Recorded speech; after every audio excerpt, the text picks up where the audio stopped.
Hello बच्चों, आज मैं आप सभी को एक कहानी सुनाने जा रही हूँ। कहानी का नाम है मिट्ठू, जो कक्षा 5 के पाठ 15 से लिया गया है।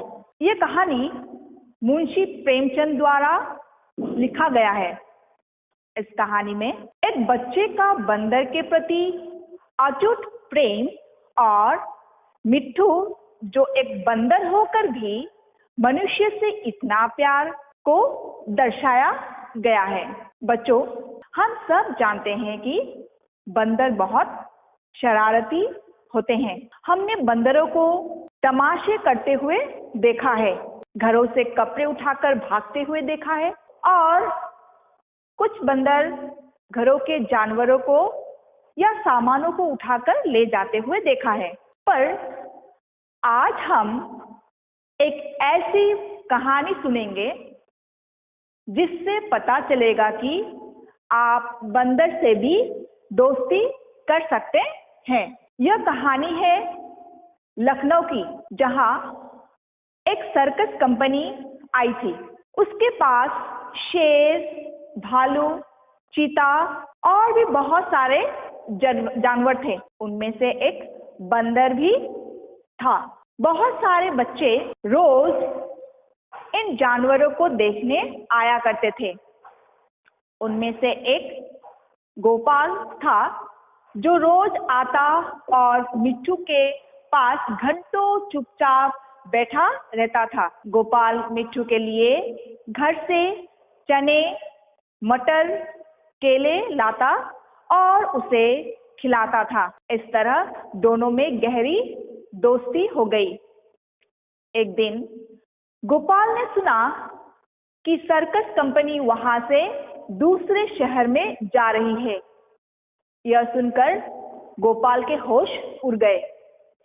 वो रोता हुआ अपनी माँ के पास गया और अठन्नी मांगा ताकि वो मिट्ठू को खरीद सके। माँ ने उसे बहुत समझाया कि बंदर किसी से प्यार नहीं करता और कहा कि वो बहुत शैतान होता है, यहाँ आकर सबको काटेगा, मुफ्त में ही सबसे उल्हाना सुनने को मिलेगा।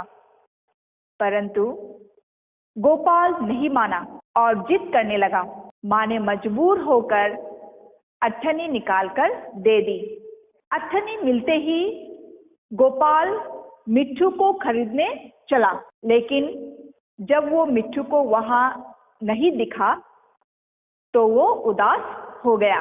गोपाल निराश होकर दूसरी ओर चला आया और मिट्ठू को ढूंढने लगा। गोपाल इतना खो गया था कि कब वो चीते के कटघरे के पास आ पहुंचा उसे पता ही नहीं चला। चीता गोपाल को कटघरे के पास देखकर उसने अपना पंजा बाहर निकाला और गोपाल को पकड़ने की कोशिश की। तब मिट्ठू ने चीते के पंजे को अपने दांतों से काटकर गोपाल को बचाया, लेकिन चीते ने मिट्ठू को दूसरे पंजे निकालकर घायल कर दिया। मिट्ठू वहीं गिर पड़ा और जोर जोर से चीखने लगा।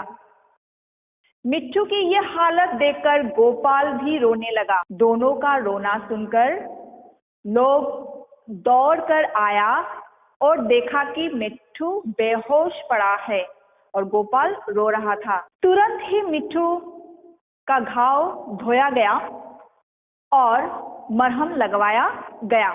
थोड़ी देर में उसे होश आ गया और कई दिन तक उसकी मरहम पट्टी होती रही। गोपाल रोज आता और उसे रोटियां खिलाता। आखिर कंपनी का जाने का दिन आ गया और फिर गोपाल उदास हो गया और मिट्ठू के पास जाकर रोने लगा। सर्कस के मालिक ने गोपाल और मिट्ठू की अटूट प्रेम को देखकर अठन्नी लिए बिना ही मिट्ठू को गोपाल को दे दिया। उसके बाद वो दोनों खुशी खुशी खेलते कूदते घर पहुंच गए। इस कहानी से हमें ये सीखने को मिलता है कि जानवर भी प्रेम का भूखा होता है। अगर सही मायने से जानवर को भी प्यार किया जाए तो जानवर भी मनुष्य से दोस्ती कर सकता है और प्यार कर सकता है। इसीलिए हमें जानवरों को भी प्यार करना चाहिए। तो बच्चों, पाठ समाप्त करने से पहले कुछ शब्दों का अर्थ बताएंगे, आप ध्यान से सुनो। लगाव, लगाव का अर्थ है प्रेम। मगन, मगन का अर्थ है लीन। अठन्नी, अठन्नी का अर्थ है 50 पैसे। ताक, ताक का अर्थ है देखना। रंज, रंज का अर्थ है दुख। कटघरा, कटघरा का अर्थ है पिंजरा। तो बच्चों, आज का कहानी यहाँ तक समाप्त होता है। धन्यवाद।